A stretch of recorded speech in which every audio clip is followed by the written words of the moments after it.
Even at the end of the world, we got your back, Mojoholics. You said you wouldn't leave me. Welcome to Watch Mojo's Top 5 Facts. In this installment, we're counting down the 5 most fascinating and slightly frightening things that you probably didn't know about the probably, maybe, could be someday upcoming apocalypse, and how close it really could be. If we don't get this job done, then everybody's gone. Number 5. We're already leaving messages for a post-apocalypse world. The apocalypse. When? Doesn't matter, I'm ready. See, isn't it nuts how everyone is immediately... Wow, that is a smelly bandana. Built anonymously and often labeled as the American Stonehenge, the Georgia Guidestones consist of 6 granite slabs onto which 10 commandment-like rules are etched in 8 different languages.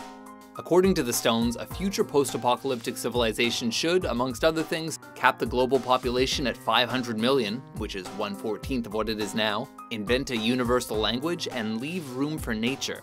That last bit is actually repeated twice. Apparently the hope is that the stones will steer us into an age of reason. It's a lesson in how to live your life without causing the end of the world, taught by those who learned the lesson the hard way. Number 4. There's a 10% probability of a 21st century nuclear war. The watchdog group of nuclear scientists moved the doomsday clock up to 5 minutes until midnight. Destruction by nuclear war. The Cold War, in its traditional sense, might have passed, but the modern-day geopolitical landscape is hardly at peace. That 10% figure was reached by Stanford professor Martin Hellman, making statistical sense of the 25,000 nuclear weapons in existence in 2015. The US, the UK, Russia, France, China, India, Pakistan, and North Korea could all start a nuclear war. Given all this, Hellman says that we're each thousands of times more likely to die from a nuclear war than a nuclear power mishap. And that's if you live next door to the power plant. There's an opening at the nuclear plant because of that guy that defected to North Korea.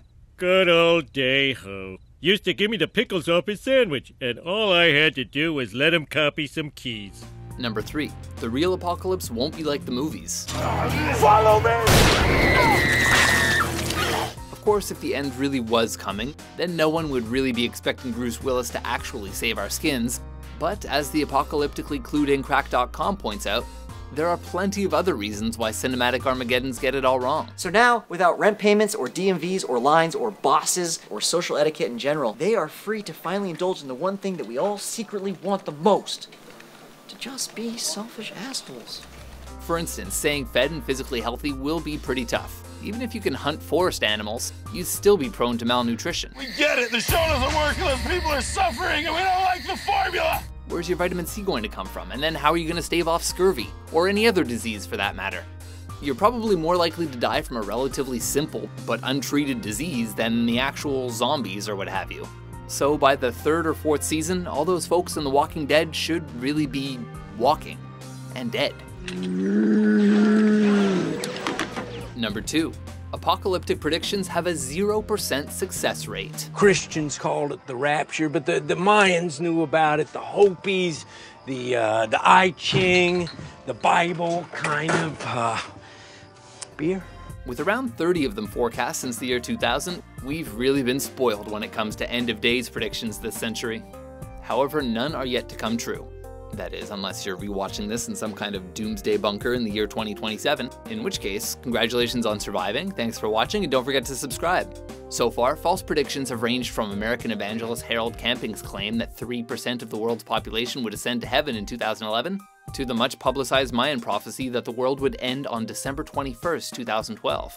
Not to mention the many Armageddons that should have occurred in the year 2000 itself. I think it could take us 10 to 15 years to recover from the effects of Y2K financially.